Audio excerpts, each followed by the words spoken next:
નમસ્કાર.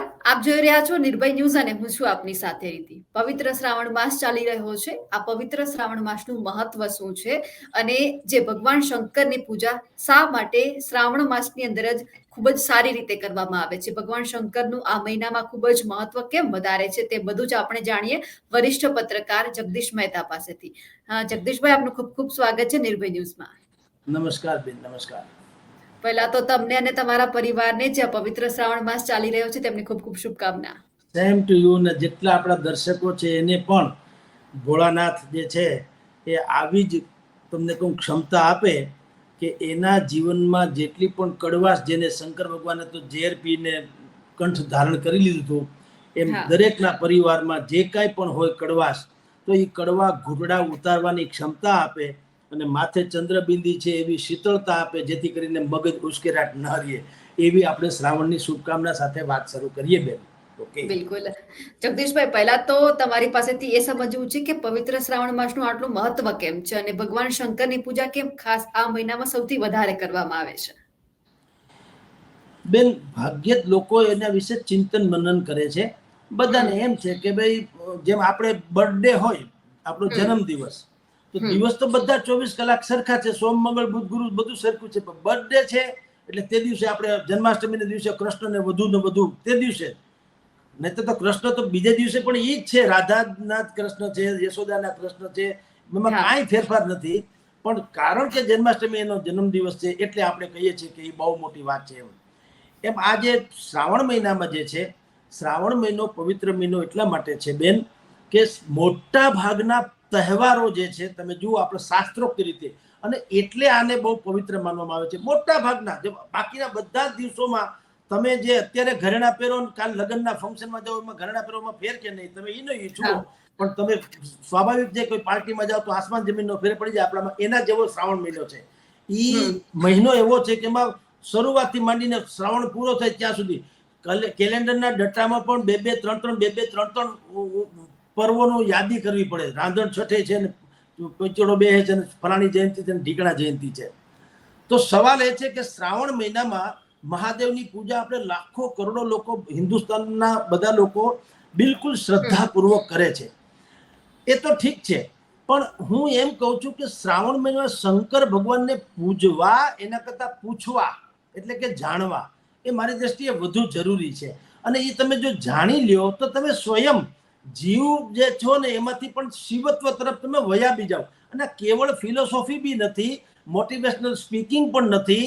આ એક સમજવા જેવી વાત છે. એમ કહું છું, આપણને એમ લાગે છે કે શંકર ભગવાનનું લિંગ છે. તમે જુઓ દુનિયાભરમાં બાકીના તમે જેટલા પણ મંદિરો જોશો, એ પુષ્ટિ સંપ્રદાયનું હોય, વૈષ્ણવ સંપ્રદાયનું હોય, આપણા હિન્દુઓના હોય કે બીજા કોઈ પણ ભગવાનના હોય, તો એમાં તો તમારે જુઓ તાળા કૂચી, મંદિર, પૂજારી, સિક્યુરિટી, આ છે તે છે, બધું. હવે તો મોટા મોટા મંદિર મેટલ ડિટેક્ટરથી માંડીને બધું રાખવું પડે છે. શું કામ?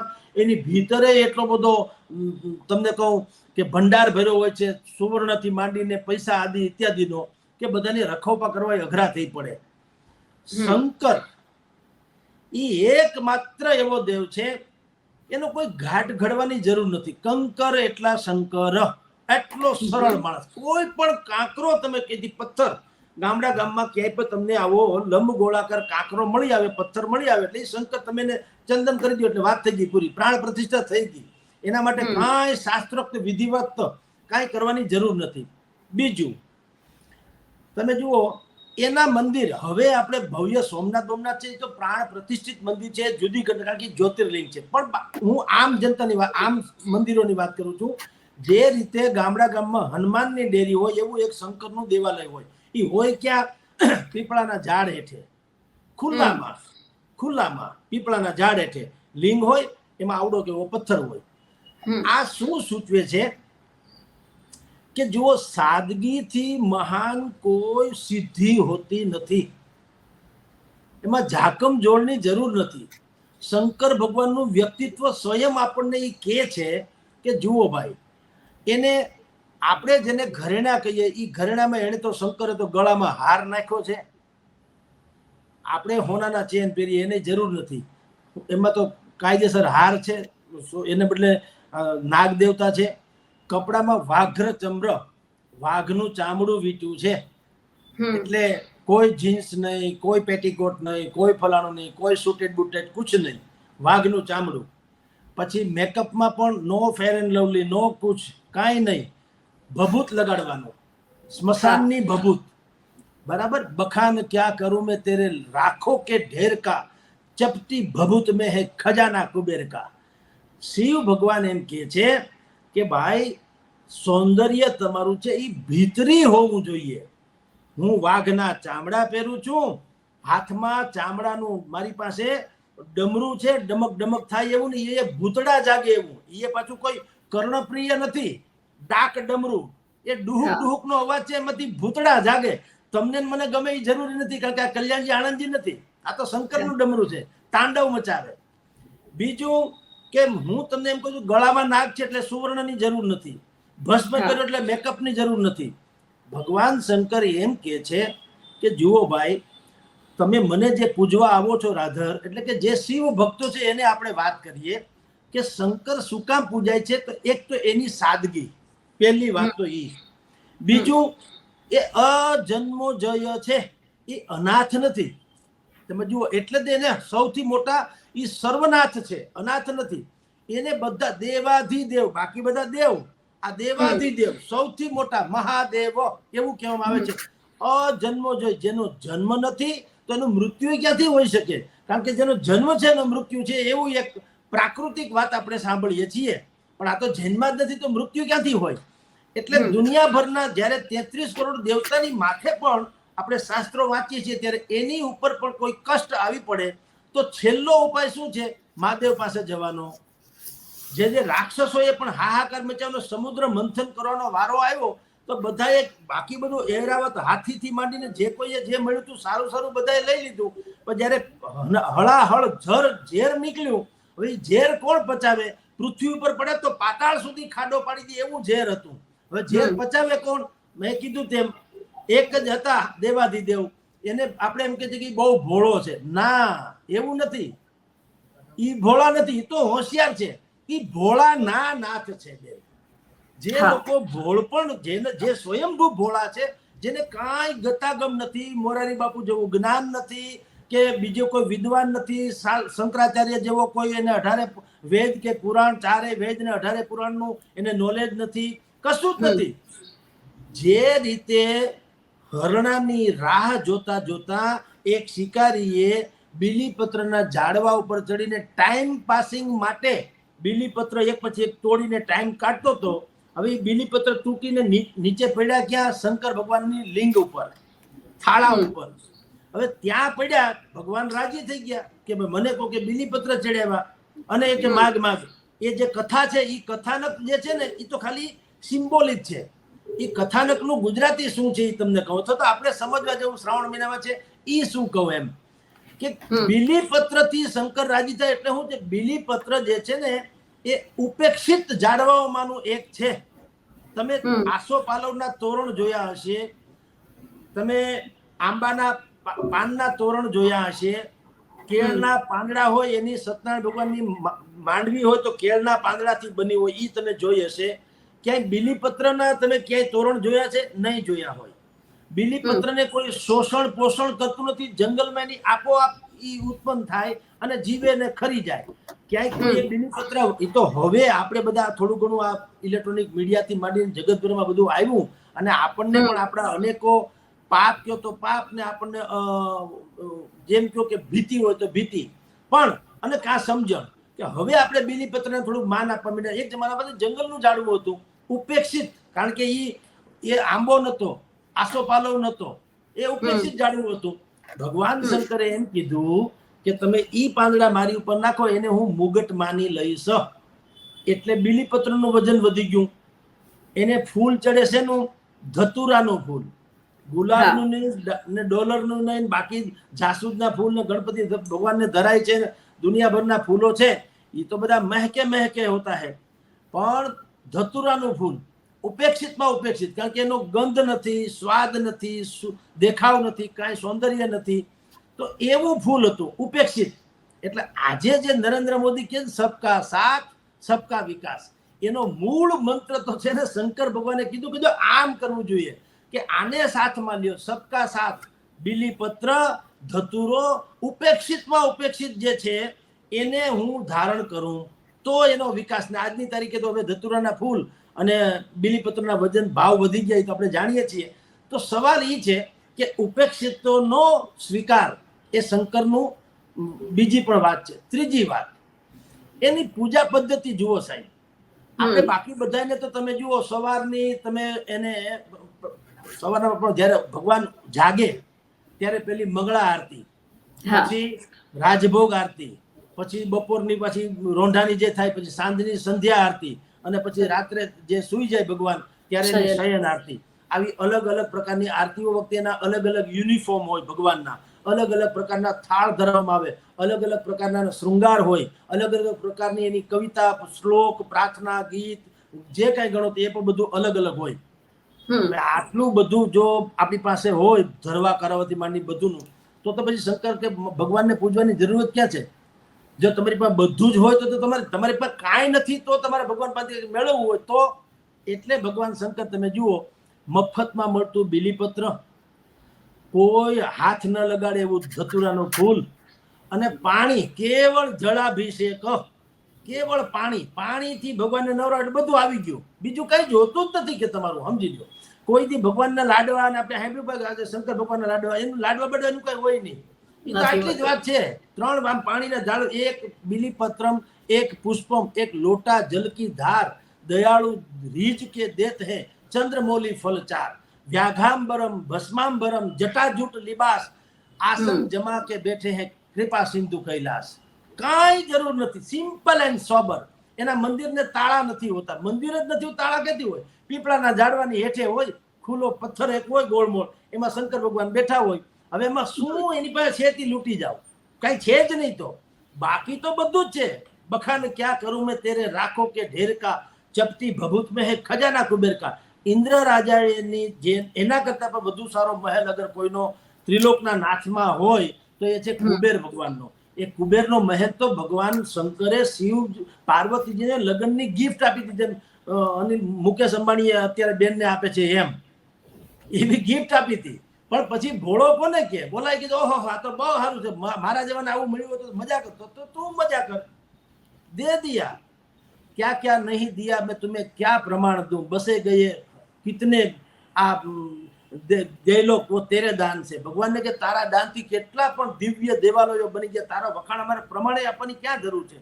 એટલે શંકર ભગવાનને જે આપણે બધા સવા શ્રાવણ મહિને તૂટી પડીએ છીએ, અને પણ એમાં ખરેખર સમજવાનું એક વાત છે કે તમે સાદગી જાળવો અને ભીતરી સૌંદર્ય રાખો, એટલે પાપ ઓછું રાખો, નિષ્કલંક અને નિષ્પાપ એવું જીવન રાખો, તો તમે પૂજનીય બનશો. લોકોમાં 5 લોકોમાં અલગ કરી આવશો.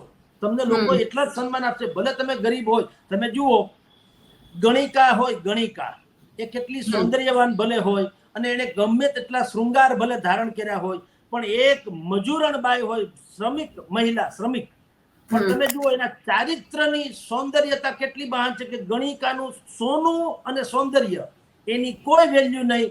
શ્રમિકાનો પસીનો અને શ્રમિકાનો ચહેરો જેવો હોય એવો, તો લોકો એને સલામ કરે, એને વંદન કરે, એના વિશે બોલતા વિચારે, ગણિકા વિશે ના વિચારે, નહીતર એને સોનું કર્યું હોય છે. આટલી વાત છે. શંકર ભગવાન એમ કહે છે કે ભાઈ બહારી દેખાવ, જે સ્વીટી, સોનું, ફલાણું ટીકણું, મેં જે ટીલા ટપકા કર્યા છે એવું બધું કુછ જરૂર નહીં હે, કાંઈ નહીં. તમે દિલ સાફ રાખો, વાત થઈ ગઈ પૂરી. બીજું, તમારું જીવન એટલે કે આપણું મનુષ્યનું જીવન, જો જીવ ને શિવ આટલું જ છે. બાકી બીજા 84 કરોડ યોનીમાં બધા લોકો જીવે છે, પણ એ બધા પરાવલંબિત છે, બીજાની દ્વારા જીવતા લોકો છે. એટલે ભગવાન એમ કે છે કે તમે જીવની કક્ષાએ આવ્યો છો, આ બધાની જેમ નહીં. હવે અહીંથી પછી એક વેતક છેટું છે શિવ થવા માટે થઈને, તો તમારું જીવન પરોપકારી હોવું જોઈએ. પરોપકારી કઈ રીતે? દેવતાઓનું ભલું થાય એટલે મેં ઝેર પીધું, તો કે હા સાચી વાત છે, એમાં કોઈ શંકા નહીં. પૃથ્વીના લોકોએ કીધું કે ભાઈ અમારે ત્યાં અનાજ ખૂટી ગયું, તો એ વાત કરી એને પોઠિયાને, એટલે નંદીજીએ શંકરને કીધું કે ભાઈ લોકો પૃથ્વીને આવ્યા છે ને એને એમ કીધું છે કે ભાઈ અનાજ ખૂટી ગયું, શું કરવું જોઈએ? તો કે ભગવાને તો એમ કીધું ભાઈ તમે એક કામ કરો, એને કહ્યું ભાઈ 3 ટેમ નાવ, 1 ટેમ ખાવ, એક સમય ખાવ, ટેમ એટલે, અને 3 ટેમ નાવ. તો ઓલાથી બિચારાથી આપણી જેમ ભૂલ થઈ ગઈ, એને કીધું ભાઈ 3 ટેમ ખાવ ને 1 ટેમ નાવ. ઓલા મીંડ્યા 3 ટેમ ખાવા ને 1 ટેમ નાવ, તો વધુ ઝડપી ખૂટી ગયું, વળી પાછા આવ્યા. તો શંકર ભગવાનને કીધું કે આ મારાથી ભૂલ થઈ ગઈ, તો હવે ભાઈ તે ભૂલ કરી છે તો હવે સજાય તારે ભોગવવી પડશે. હવે તારે કામ કર, તું નંદી છો ને, બળદ થઈને નીચે જા પૃથ્વીમાં અને ખેડી ખવરાવો, એટલે કે જમીનને ખેડી, એ તારે મહેનત કરવાની, ધોહરું તારી ગોરદન ઉપર રાખવાનું અને તને લોકો તારે મહેનત કરવી, કારણ કે ભૂલ તારી છે.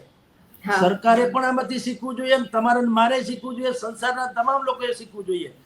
અપરાધ ભલે આપણા કોઈથી પણ થઈ જાય, આપણાથી યા આપણા લોકોથી અપરાધ થઈ ગયો હોય તો એને ક્યાંય ક્ષમા નહીં, એને એના યોગ્ય સજા આપવી જ જોઈએ, તો મેળ પડે. ઉચિત વ્યક્તિનું યોગ્ય સમયે સન્માન, અને જે લોકો પાપી છે એને ધડારૂપ સજા, જે ન કરે એ સંસારની કે સમાજની કોઈ દી ઉન્નતિ થતી નથી, એવું સ્વામી સત્યનારાયણ મહારાજજી કહે છે. આ વાત અહીંયા પર લાગુ પડે. શિવજીએ ત્યાગ કર્યો, જો ગળામાં ખેત ધારો, હું કામ? ઝેર સમાજ માટે એને ઝેર પીધું અને એને નીલકંઠ બનવું પડ્યું. એવી રીતે એને પોતાનું વાહન નંદી એનો ત્યાગ કર્યો. શું કામ? તે ખોટું કર્યું, તને સજા, જા પૃથ્વી પર બળદ થઈને રહે, એને ત્યાગ કર્યો. આવી જે વિભૂતિ હોય એનો પરિવાર તમે જુઓ બેન, એ પણ જોયા જેવો છે. અને એ ખાસ કરીને આપણા માટે મહત્વનો છે કે માં પાર્વતી એનું વાહન શું છે? સિંહ વાહિની છે. શંકર ભગવાન એનું વાહન નંદી છે. સિંહનો ખોરાક તો છે નંદી, પણ ખાતો નથી. કાર્તિકેયનું વાહન જે છે એ મોર છે, અને ગણેશનું વાહન ઉંદર છે. ઓલાનું વાહન મેં કીધું સાપ છે. સાપ તો ઉંદરને ખાઈ જાય, જો શંકરના ગળામાં સાપ છે, ધારે તો ઉંદરને ખાઈ જાય, એનો ખોરાક છે, ખાતો નથી.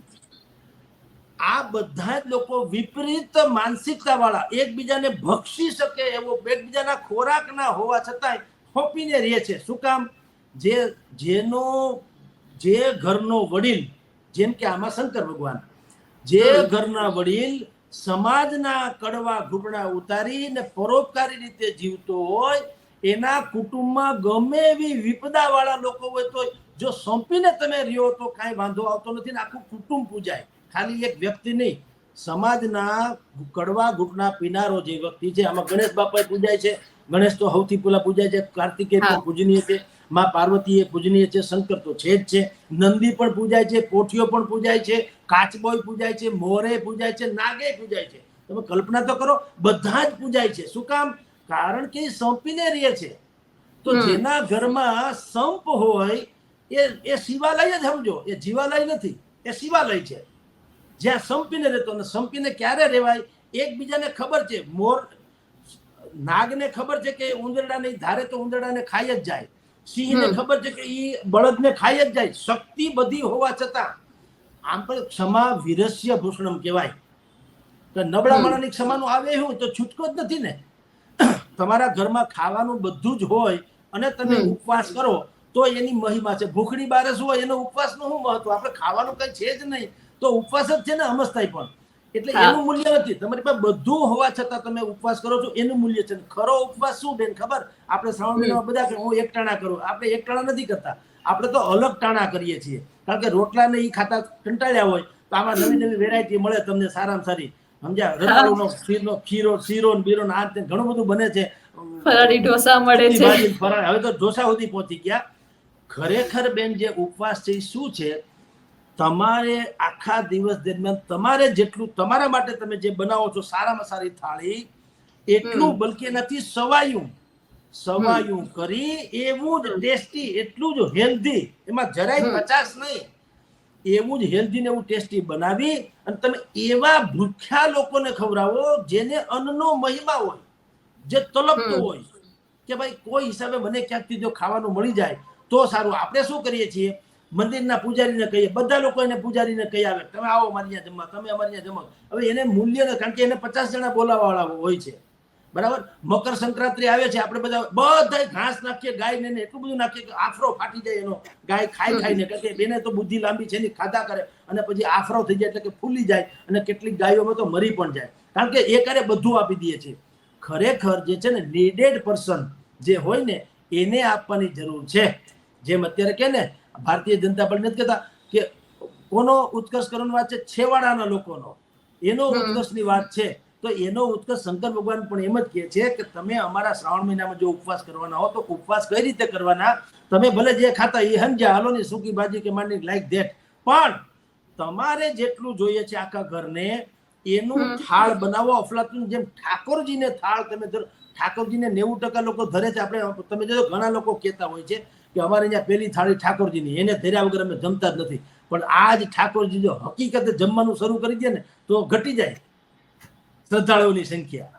આ તો નથી ખાતા એટલે ખબર છે કે એક કેરીની આખી, તમે આખી કેરી મૂકો, એક ચીર પણ ભગવાન ખાવાના તો છે નહીં. તમારે ખાલી દેખાડો જ કરો, તમારી ભાવના હોય જુદી વાત, પણ બાકી તમને એટલું તો શ્યોરિટી છે કે આ બધું છે લોકરમાં હોનું છે, જવાનું ક્યાંય નથી, એટલે તમને વાંધો, એટલે થાળી ધરો છો. આગળ ભગવાન એમ કે છે કે હાલો આમાંથી મનનું ખાવા હું આગળ, તો તમે જુઓ ખેલ આગળ. એટલે આ બધા સગોડિયા ધર્મ કરતા શ્રાવણ મહિનામાં શિવ મહિમા જે છે, ઉપેક્ષિતોનો સ્વીકાર, સંપથી રહેવું, ભીતરી સૌંદર્ય પાળવું, એટલે બાહ્યનો આડંબર ન કરવો અને પરોપકારી રીતે જીવવું, અને આપણે જમવાનું જેટલું જોતું એટલું બીજાને આપવું. આ બધા જો વચનો કે વ્રત પાળો તો 12 માસ શ્રાવણ છે અને તમે જીવ નથી, તમે સ્વયં શિવ છો. આવું અને છે. શ્રાવણ મહિનામાં પણ દેવ એકાદશી આવે છે, એમનું શું મહત્વ છે? બેન, અભ્યાસ વગર બોલીશ નહીં. સામાન્ય રીતે હું બોલી શકું તો તમને ખાલી ટાઈમ પાસિંગ કરી દઉં એવું નહીં હાલે દેવ એકાદશી. પણ એક વાત તો એવી છે કે જેમ ભીમની 11 છે, બીજી બધી 11 ઘણી આવે, તો ભીમની 11 નું શું મહત્વ છે એમ કોઈ પૂછે તો એને નિર્જળા કર્યા હતા, નિર્જળા ઉપવાસ કર્યા હતા. જળ પણ નહીં પીવાનું, પાણી પણ નહીં, અંતો નહીં, પાણી પણ નહીં. અને એ ભીમ જેવો માણસ, મેં કીધું ને, જેને હુંડલો એ ખાવાનું જોતું હોય અને એ જળ પણ ન પીવે, તો એ ઉપવાસની મહત્વ આપણે જેમ અગાઉ તમને કીધું કે ક્ષમા વિરસ્ય ભૂષણમ, અથવા તો તમારી પાસે બધું છે છતાં તમારે કઈ કરવું નથી, તો દેવ ઉઠીને દેવ પોઢી એવી પણ 2 એકાદશી છે કે એમાં ભગવાન છે ને સુઈ જાય 2-3 મહિના સુધી, એ શાંત, એના જ્યાં પણ એનો વાસ છે સામાન્ય રીતે સમુદ્રમાં હોય, આપણે માનીએ વિષ્ણુ ભગવાન, તો 2-3 મહિના સુઈ જાય, પોઢી જાય. એટલે શું થાય છે કે ભગવાનની હાજરી નહીં હોવાથી, માન્ય આપણે શાસ્ત્રમાં એવું લખ્યું છે, એટલે કે સારા બહુ કાર્યો હોય ને આપણે કરતા નથી હોતા, કારણ કે દેવ પોઢી ગયા છે. પછી દેવ ઉઠી ઉકે, ભગવાન જયારે જાગી જાય, એનો સાક્ષાત્કાર થઈ જાય, પૃથ્વી ઉપર એનું પાછું જે કઈ હોય ઓરા એ જળવાઈ રહે, પછી આપણે સારા કામ એની સાક્ષીમાં કરવા ટેવાયેલા છીએ. એટલે દેવ એકાદશી થી માંડીને એનું પણ આવું થોડુંક મૂલ્ય છે, પરંતુ એનું ગહન અભ્યાસ હજી કરીને કહું તો એના વિશે વિશેષ કહી શકાય. અને એક એ વાત તમારી પાસે જાણવી છે, બધા એમ કે વાળ નહીં કાપવાના, તો એનું કઈ મહત્વ છે? શ્રાવણ મહિનામાં બધા લોકો વાળ વધારે જુઓ, તો શંકર ભગવાનના વખતમાં તો ક્યાં વાણંદ જેવી વાતે હતી, એવું નથી બેન. પછી ઘણું જો તો એ બધા છે ને વાસ્તુ શાસ્ત્ર પ્રમાણે આ બધું છે ને આપણે ભેળ થયેલું છે. આપણા શાસ્ત્રમાં ક્યાંય એવું નથી લખ્યું બેન કે આ દિવસે વાળ ન કપાય, આ દિવસે નખ ન કપાય, આ દિવસે. પેલા જમાનામાં શું કહેતા હતા કે ભાઈ તો શબ્દ વપરાતો હતો સંધ્યા ટાણું, ઝાલર ટાણું, મંદિરમાં ઝાલર વાગે ને ઈ ટાણું. અને ત્રીજો એક શબ્દ હતો ગોધુલી ટાણું, ગાયુંનું ધણ પાછું આવે ને ચરીને એને ગોધુલી ટાણું કહેતા. એટલે અત્યારે આપણે જેને સાંધ્ય દૈનિક કહીએ છીએ, સાંધ્ય, તો આ સમયમાં એમ કહેતા અગાઉના વડવાઓ કે ભાઈ નખ ન કાપવા, બરાબર, કાપો તો પણ વાળવા નહીં, બહાર કચરો ન કાઢવો, સાંજે સાવરણીથી કચરો બહાર નહીં. શું હતું, નખ કાપવામાં એ જમાનામાં નીલ કટર હતા નહીં, અત્યારે જેવા આવે છે એવા નીલ કટર હતા નહીં. કોનાથી કાપતા? સુડીથી, છરીથી એમ કાપતા, અથવા તો દાંતેથી કાપતા. તો અંધારું હતું ત્યારે, લાઈટ તો હતી નહીં, એટલે આખા ઘરમાં એક જ તો દીવડો હોય કે એક જ તો ફાનસ હતું. એટલે એમ કહેતા કે રાતે અંધારે નખ ન કાપવા એટલે કઈ લાગી ન જાય, એક વાર. બીજું, રાતના એમ કે ભાઈ તમારે ઝાડુ કાઢવો નહીં, કચરો બહાર ન કાઢવો, એમાં બીજું કઈ નતું. પછી એને ધાર્મિક ઓઠું હું કામ આપી દીધું કે લોકો ધર્મથી બીતા એટલે છે ધર્મને પાળતા, એનાથી વિમુખ ન જાય, મા બાપથી વિમુખ જાય, બીજા કોઈથી વિમુખ જાય, કોઈથી ફાટી ન પડે, પણ ધર્મની આદેશ આપી દે તો એ લોકોને લાગતું કે હવે આપણે ધર્મમાં તો આપણે કંઈક પાલન કરવું પડશે, એવું તો ચાલે જ નહીં. એટલે ધર્મનું ઓઠું એટલા માટે આપવામાં આવ્યું હતું કે ભાઈ તમે બીજું કઈ નહીં, અત્યારે વાળશો તો માની લો તમારે કોઈ નાનું મોટું ઘરેણું હોય ને રાતે ક્યાંક દાણો પડી ગયો નાકનો, તમે વાળી નાખો તો ફળિયામાં વયો જવાનો, એ ન જાય. એટલે કહેતા હતા કે ભાઈ સાંજે તમારે કોઈ કાંઈ કરવું નહીં, વાળવું નહીં. એવી જ વાત છે આ નખ કાપવાથી માંડીને વાળ કાપવા સુધીની. શનિવારે તમે કહો છો, મોટા ભાગના લોકો એમ કહે છે કે વાળ ન કપાવા જોઈએ, આપણે લોકોને ખબર નથી, બધા જાય છે રવિવારે વાળ કાપવા. ખરેખર પાછું એ વાસ્તુશાસ્ત્ર છે, એ પાછું જુદું છે. માનો તો ગંગા, માને તો બહેતા પાણી. એમાં એવું લખ્યું છે કે બુધ અને શુક્રવારે નખ કાપો તો સારું, બાકીના દિવસોમાં નખ ન કાપવા જોઈએ, નહીં તો તમને આખી એનર્જી તમારી ચેન્જ થઈ જાય અને નેગેટિવિટી તમારામાં આવે. પણ હવે બેન, હવે એ પછી મેં કીધું ને, એવું બધું ઊંડું શસ્ત્ર છે કે એમાં પછી લોકો આપણને કે તમે અંધશ્રદ્ધા ફેલાવો છો. પણ એ તો માનો તો મેં કીધું એ અલગ અલગ પ્રકારની દરેકની માન્યતા છે. પણ વાસ્તવતઃ મેં તમને હાવ સીધી વાત કરું તો બેન, તમે પાપ ન કરો તો પુણ્ય કરવાની જરૂર નથી. સીધી લીટીમાં એક વાત કરીએ કે પાપ ન બને ત્યાં સુધી ગાયત્રી જે આશ્રમ છે હરિદ્વારમાં, વેદ માતા ગાયત્રીજીનો જે આશ્રમ છે, રામ શર્મા આચાર્યજી સ્થાપિત, એનું એક સુંદર વાક્ય છે, જે વ્યવહાર તમને નથી ગમતો એ બીજા સાથે ન કરો. બસ આમાં બધું જ આવી ગયું બેન. મને ને તમને જે નથી ગમતું, દાખલા તરીકે એ કોઈને ન ગમતું હોય, એટલે જે આપણને જે વ્યવહાર તમને નથી ગમતો એ બીજા સાથે ન કરો. વાત થઈ ગઈ પૂરી. આખા સંસારમાં આ દેવ દેવળા જાવ, ખોટું કશું જ નથી, બધું જ કરવું. દાન, ધર્મ, દક્ષિણા, પ્રદક્ષિણા, પ્રવાસ, તીર્થ, ધામ, યાત્રા, બધું જ કરો, કાંઈ ખોટું નથી. પણ બેઝિક વાત જે છે ને, દુનિયાનું ગમે તેવું ઉત્તંગ શિખર હોય, તળેટીની અવગણના તો કરી શકે નહીં. ગમે એવું ઘટાટોપ ઝાડ હોય, વનરાયમાં લીલી છમ, જે સૂર્યના કિરણો પણ ઉપરથી પડે, ધરતી સુધી ન આવી શકે એટલી ઘટાટોપ હોય, પણ એના મૂળિયા જે છે એ ધરતીને ચોટ્યા હોય તો ને, એ ધરતીની અવગણના કરે મૂળિયા તો એની લીલોતરી ક્યાં ટકે? એમ આ બધું જ જે છે, બહારી મંદિરોમાં જવું, શૃંગાર કરવા, દાન ધર્મ કરવા, બધું જ ઉપવાસ, એકટાણા, ફલાણું, નો પ્રોબ્લેમ એટ ઓલ. પણ સૌથી પહેલી વાત શું છે, બેઝિક વાત તમારે જે છે એ જાળવી રાખવી છે. શંકરે જાળવી રાખી. અમે અમારા કુટુંબમાં પહેલા તો પ્રેમ છે, સંપ છે. જોઈ લ્યો અમારું આખું કુટુંબ, કોઈ કોઈને મારી નથી કરતા, અમે શાંતિ. બીજું, અમને જે છે એમાં તમને જે ગમે એ ન મળે તો મળે એને ગમાડો. એક વાક્ય છે, તમને જે ગમે એ ન મળે, ઓકે, તો જે મળ્યું એને ગમાડો. એમ તો શંકર ભગવાનને જે મળ્યું, સ્મશાનમાં એનું ઘર છે, એક કૈલાસ પર્વત ઉપર, ન્યાય બરફ છે, ક્યાંય રહી શકાય એમ નથી, અને એક સ્મશાનમાં એનું ઘર છે. તો ભગવાન એમ કે છે કે કાંઈ જરૂર નથી આ એસી બેસી ને પંખા ને લાઇટ ને ડિસ્કો કુછ નહીં હે, સ્મશાન છે. પણ જો તમે શ્રેષ્ઠ છો તો સ્મશાન પણ મહેલ જેવો છે. નહીતર આપણે બેન બધાને જાણીએ છીએ કેટલાય કરોડો લોકો એવા છે જેના મકાન મહાણ જેવા છે.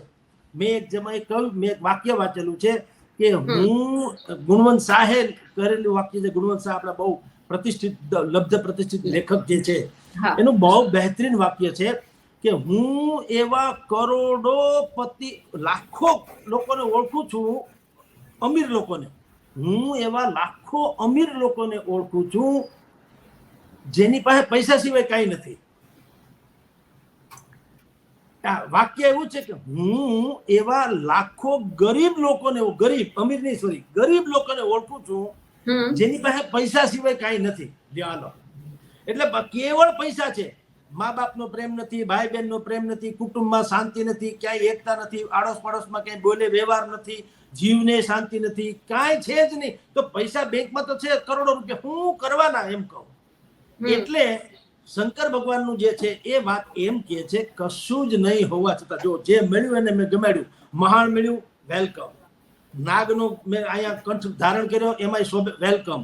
અને વાહનમાં ધારે તો રાવણને જો પુષ્પક વિમાન હોય તો આ તો દેવાધિદેવ છે, એની પાસે શું ન હોય? તો નંદી બળદથી ચલાવ્યું, કોઈ ફરક નહીં. અલબત્ત બધા પૂજનીય બન્યા. એટલે આપણે એમ શ્રાવણ મહિનાના મહિમામાં કહીએ છીએ કે આ જે મહિમા છે એ કુટુંબનો મહિમા છે.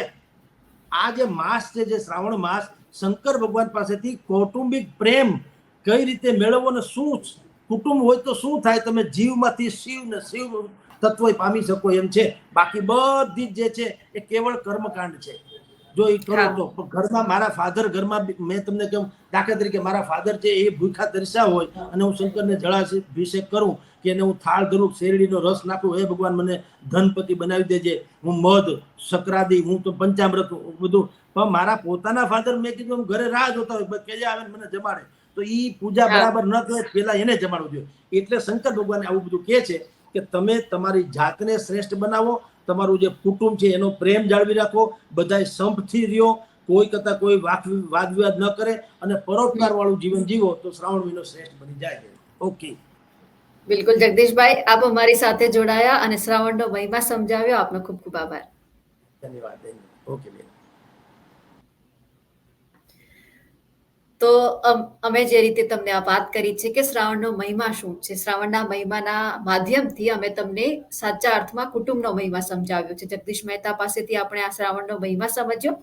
આપણને કેવો અમારો રિપોર્ટ લાગ્યો છે અમને કમેન્ટ કરીને ચોક્કસથી જણાવજો. અને સાથે જો તમે પણ શ્રાવણનો મહિમા જાણતા હોય તો અમને ચોક્કસ કમેન્ટ કરજો અને અમારા અહેવાલને લાઈક, શેર અને સબસ્ક્રાઇબ કરજો. આભાર.